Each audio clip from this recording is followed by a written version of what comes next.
Hi മക്കളെ, നമസ്കാരം. നിങ്ങൾ പ്രതീക്ഷിച്ചിരിക്കുന്ന, നിങ്ങൾ കുറച്ച് ദിവസങ്ങളായി കാത്തിരിക്കുന്ന ആ പ്രഡിക്ഷൻ ക്വസ്റ്റ്യൻസിലേക്ക്, മലയാള പരീക്ഷയ്ക്ക് ചോദിക്കാൻ സാധ്യതയുള്ള ഉറപ്പായ ആ ചോദ്യങ്ങളുമായിട്ടാണ് സാറ് നിങ്ങളുടെ മുന്നിൽ വന്നിരിക്കുന്നത്. നമ്മൾ പഠിച്ചിട്ടുണ്ട് ഏത് മേഖലയിൽ നിന്നാണ് ചോദ്യം വരിക, ഏത് രൂപത്തിലാണ് ചോദ്യം ഉണ്ടായിരിക്കുക എന്ന് നിങ്ങളുടെ ആശങ്കകൾ പൂർണ്ണമായും ഇല്ലാതാക്കുന്ന ഒരു വീഡിയോയിലേക്കാണ് നിങ്ങളെ ഞാൻ സ്വാഗതം ചെയ്യുന്നത്. നമുക്ക് പ്രവേശിക്കാം. ഉറപ്പായും ചോദിക്കാൻ സാധ്യതയുള്ള ആ ചോദ്യങ്ങൾ, വളരെ വിരലിൽ എണ്ണാവുന്ന ചോദ്യങ്ങൾ മാത്രമേ പറയുന്നുള്ളൂ. ആ ചോദ്യങ്ങൾ ശ്രദ്ധയോട് കൂടി നിങ്ങൾ എന്ത് ചെയ്യുക, കേട്ടിരിക്കുക, നോക്കുക. നമുക്കില്ല നാടും നഗരവും കുടയും ചാമരവും, അമിത്രവീരന്മാരെ അമർക്കും വൻപടയും. പുഷ്കരന്റെ ഈ വാക്കുകളിലൂടെ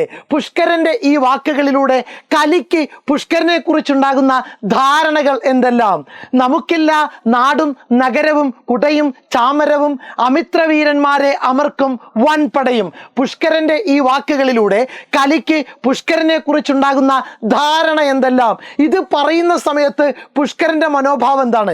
അത് കേൾക്കുന്ന സമയത്ത് സ്വാഭാവികമായിട്ടും പുഷ്കരനെ കുറിച്ച് കലിക്കുണ്ടാകുന്ന ധാരണ എന്താണ്? ഇതായിരിക്കണം നമ്മുടെ ഉത്തരത്തിനകത്ത് വരേണ്ടത്. സെറ്റല്ലേ? Okay, ready. നെക്സ്റ്റ് ക്വസ്റ്റ്യൻ നോക്കുക. യുദ്ധങ്ങളെല്ലാം സർവനാശത്തിലേക്ക് നയിക്കുന്നു എന്ന ശീർഷകത്തിൽ ഒരു പ്രഭാഷണം എന്ന് പറഞ്ഞു കഴിഞ്ഞാൽ പ്രസംഗം തയ്യാറാക്കുക. മാന്യജനങ്ങളെ, മാന്യ വിദ്യാർത്ഥികളെ, വേദിയിലിരിക്കുന്ന വിശിഷ്ട വ്യക്തികളെ, എന്തു വേണമെങ്കിലും നിങ്ങൾക്ക് എന്ത് ചെയ്യാം, അഭിസംബോധന തുടങ്ങാം. പറയാനുള്ള കാര്യങ്ങൾ പൂർണ്ണമായിട്ട് പറയുക. ഒരു ആഹ്വാനത്തോടു കൂടി എന്ത് ചെയ്യുക, നമ്മുടെ പ്രസംഗം അവസാനിപ്പിക്കുക. സെറ്റ്. 6 മാർക്കിനുള്ള ചോദ്യമായിരിക്കും. ദെൻ നെക്സ്റ്റ്, അശ്വത്ഥാമാവിനെ ചിരഞ്ജീവിയും സർവ്വവ്യാപിയുമായി കൽപ്പിച്ചതിന്റെ ഔചിത്യം പരിശോധിക്കുക. അശ്വത്ഥാമാവ് എന്ന് പറയുന്ന കഥാപാത്രം പകയുടെ പ്രതിരൂപമാണ്. പകയുടെ പ്രതിരൂപമായിട്ട് അശ്വത്ഥാമാവിനെ പ്രതിഷ്ഠിച്ചതിന്റെ കാരണം എന്തായിരുന്നു? അതിന് നിദാനമായിട്ടുള്ള ഒരു സംഭവം പാഠഭാഗത്ത് പറയുന്നുണ്ട്. അത് സമർത്ഥിക്കുക. നമ്മുടെ ഉത്തരം എന്ത് ചെയ്തു, സെറ്റായി കഴിഞ്ഞു. ദെൻ നെക്സ്റ്റ്, ദ്രൗണി പാണ്ഡവരുടെ കൂടാരത്തിലേക്ക് കടന്നു ചെന്നപ്പോഴും തിരിച്ചിറങ്ങിയപ്പോഴും നിശബ്ദമായിരുന്നു. എന്തുകൊണ്ടാണ് ഇങ്ങനെ പറയാനുണ്ടായ കാരണം? ഓർത്തു വെച്ചേക്കുക. ദ്രൗണി പാണ്ഡവരുടെ ശിബിരത്തിലേക്ക് കടന്നു ചെന്നപ്പോഴും തിരിച്ചിറങ്ങിയപ്പോഴും നിശബ്ദമായിരുന്നു. വ്യക്തമാക്കുക. സെറ്റാണല്ലോ. ദെൻ നെക്സ്റ്റ് ക്വസ്റ്റ്യൻ നോക്കുക.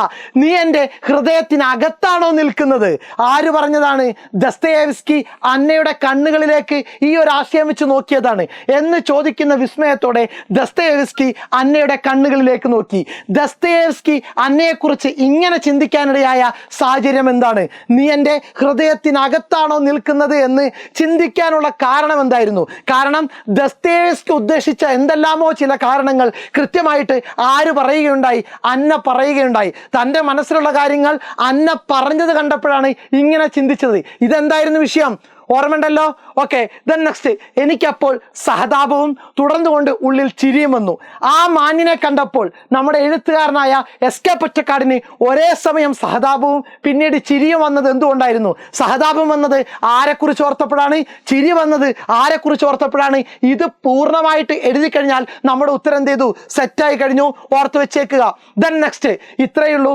ഇത്രയും ചോദ്യങ്ങൾ കൃത്യമായിട്ട് എന്ത് ചെയ്യുക, പഠിച്ചു വെച്ചേക്കുക. ഇതിൻ്റെ ഉത്തരങ്ങൾ ഇന്ന് നടക്കുന്ന ലൈവ് ക്ലാസ്സിനകത്ത് എന്ത് ചെയ്യും, കൃത്യമായിട്ട് എന്ത് ചെയ്യും, പരാമർശിക്കപ്പെടും. അപ്പോൾ ലൈവ് ക്ലാസ്സിലേക്ക് മാക്സിമം ഫ്രണ്ട്സിനെ കൂട്ടി എന്ത് ചെയ്യുക, മക്കൾ എത്തിച്ചേരുക, സപ്പോർട്ട് ചെയ്യുക. ഓക്കെ, സെറ്റല്ലേ? Thank U.